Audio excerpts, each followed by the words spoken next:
Vous n'êtes pas très poli quand vous vous adressez à Donald Trump. C'est un porc, il est manifestement stupide, c'est un vaurien, c'est un escroc. Ça, c'est ce que vous avez dit en 2016. Aujourd'hui, 8 ans plus tard, vous dites qu'il est malade et que c'est le mal incarné. C'est violent. C'est violent parce que c'est vrai.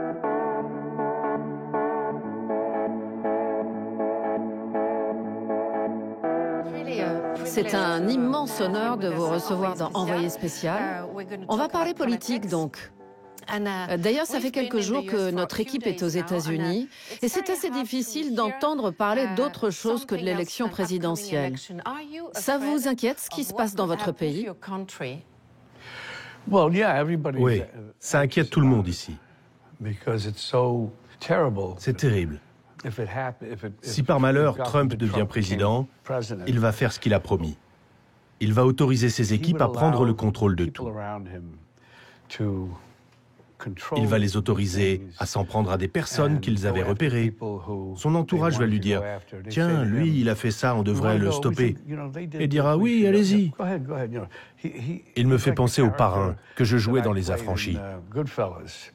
Il y a une scène où le jeune gangster joué par Ray Liotta vient me voir en disant « On va s'occuper d'un tel. » Et je réponds « Tuez-le. » L'autre demande « Tout de suite ?» Mais comme je suis en train de jouer aux cartes, je dis « Ça attendra demain. » Tout se joue sur un caprice.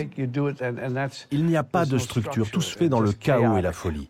Et ce sont les gens qui sont autour de lui qui sont les plus dangereux. J'ai raison si je dis que vous n'étiez pas du tout impliqué en politique auparavant, mais grâce à Donald Trump, ou peut-être à cause de lui, maintenant vous vous y intéressez. J'aurais jamais imaginé ça.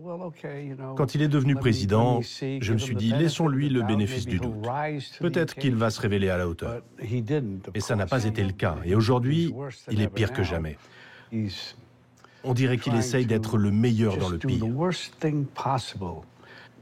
Vous réalisez à quel point c'est maladif de vouloir autant détruire le pays?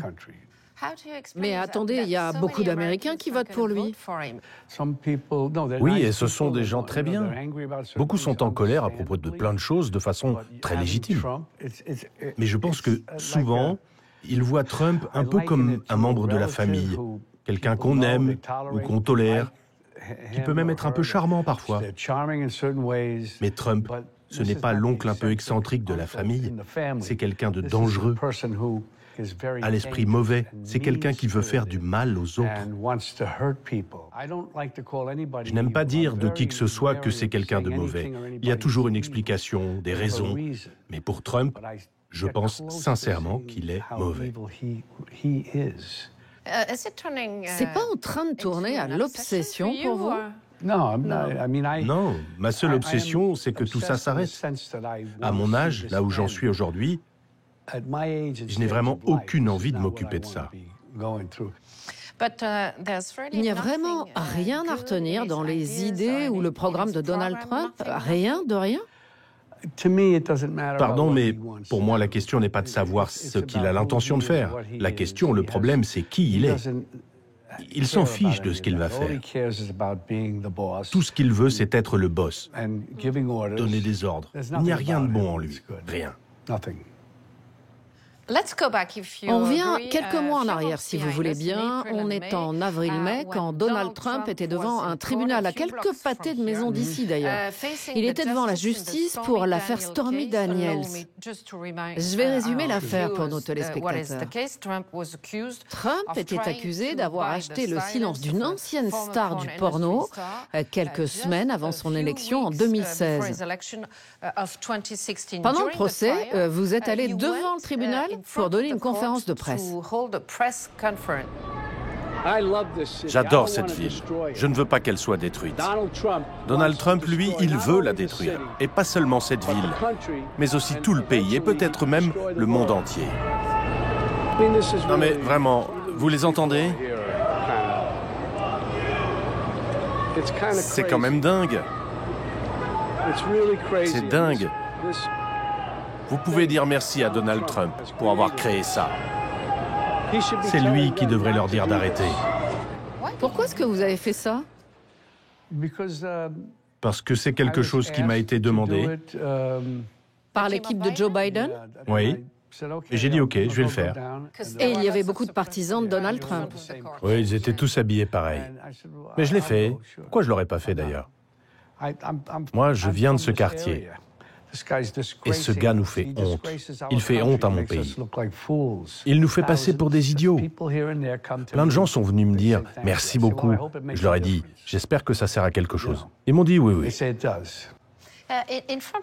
Et devant le tribunal, il y a aussi eu des échanges musclés avec les supporters de Trump. Nous, les démocrates, on essaye d'être des gentlemen. Vous, vous êtes des gangsters. Des gangsters. Allez vous faire foutre. Mais vous seriez prêt à discuter avec eux? Oui, bien sûr. Et vous leur diriez quoi? D'une certaine manière, ça dépasse l'entendement. Parce que s'ils réfléchissaient un peu, ils ne pourraient pas adhérer à tout ce que dit Trump. Et pourtant, ils le font. Et ils le font alors que lui, il les méprise. Pour Trump et son entourage, ce sont juste des pecnos. Vous seriez prêt à débattre avec Donald Trump? J'adorerais débattre avec lui. Vraiment? J'en ferai qu'une bouchée. Je le démolirai. Tout ce qu'il sait faire, c'est insulter les gens. Il ne sait rien faire d'autre. Il n'a rien à dire. Vous avez vu, il a même peur de débattre. Avec Kamala Harris. Il a peur de passer pour un abruti. Il a accepté le premier débat, mais il a refusé le deuxième. Il est vraiment ce que j'appelle un bâtard. Vous l'avez rencontré, je crois, lors d'un match de baseball, non? Oui, on s'est croisés. Qu'est-ce qui s'est passé? On s'est serré la main, rien de plus. J'ai jamais voulu approcher ce type. Pour les New-Yorkais, c'est un idiot. Un de nos reporters, Julien, est allé dans l'Oregon. Il a rencontré des gens qui ont choisi de déménager dans l'Idaho, l'État voisin, parce qu'apparemment c'est un État plus accueillant pour eux, en tout cas plus compatible avec leurs idées conservatrices. Vivre ensemble aux États-Unis, ça n'est plus possible?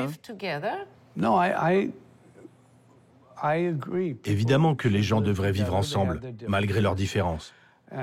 Mais Trump entretient ces différences. Il souffle sur les braises. J'ai envie de lui demander « Mais tu fais quoi ?» C'est un peu comme s'il assistait à une bagarre entre un frère et une sœur et qu'il disait « C'est bien, vas-y, frappe-la encore, frappe-le » au lieu d'essayer de leur dire « Attendez, réconciliez-vous ». Est-ce que, selon vous, les démocrates changent vraiment la donne? Les 8 années de Barack Obama à la Maison-Blanche, par exemple, elles vous ont entièrement satisfait? Vous vous doutez bien que j'étais pour Obama. J'étais heureux qu'il devienne président. Alors c'est vrai, il aurait pu en faire plus. Mais tout ce que je peux vous dire, c'est que son cœur est à la bonne place. Même chose pour Joe Biden ou Kamala Harris. Donald Trump, je ne sais même pas s'il a un cœur. C'est une personne abîmée. Et on l'a laissé abîmer notre pays tout entier. Et accessoirement le reste du monde.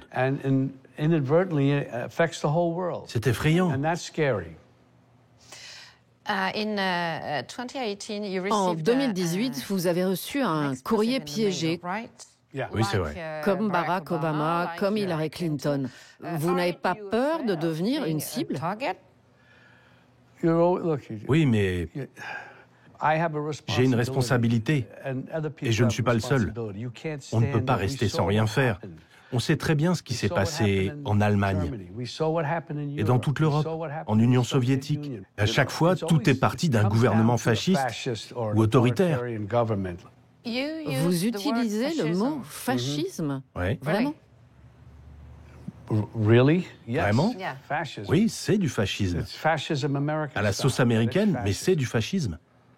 Vous le savez, c'est la même maladie. Elle n'a pas exactement les mêmes symptômes, mais c'est la même chose. Vous ferez quoi si Donald Trump remporte l'élection? Il y aura une opposition colossale. Colossale. Vous imaginez une guerre civile? Je ne sais pas, mais ça explosera partout. Il y aura des conflits partout. Mais ce sera une opposition légale. Il n'aura pas les mains libres, ni lui, ni tous ceux qui l'entourent. Et vous-même, vous ferez quoi? Je ne sais pas. Vous resterez ici? Vous voulez que j'aille où? C'est votre pays, c'est votre ville ici. Ouais. Vous pourriez être candidat à la présidence des États-Unis? Après tout, un acteur à la Maison-Blanche, ça s'est déjà vu. Oui, je sais. D'ailleurs, vous savez, quand Trump est devenu président et qu'on a vu la folie gagner tout le pays, tout le monde, bon, disons, beaucoup de gens m'ont dit que je pourrais faire le boulot mieux que lui. Et je n'aime pas dire que je suis trop vieux, mais j'ai l'âge de Biden. Je ne peux pas être président, j'ai passé l'âge. Merci, Monsieur De Niro. J'ai le droit de dire merci, Bob? Bien sûr. Merci, Bob. Merci beaucoup. Merci à toi, ou pas de quoi? Pas de quoi. Pas de quoi. Et merci à toi, c'est bien aussi. Merci à toi. It's good too. Si vous voulez voir l'intégralité de notre émission, n'hésitez pas à cliquer ici pour notre dernière vidéo, c'est là. Et puis si vous aimez vraiment Envoyé spécial, abonnez-vous, c'est là. Pour plus de contenu encore, allez sur nos réseaux sociaux, X, Instagram ou TikTok. On vous attend.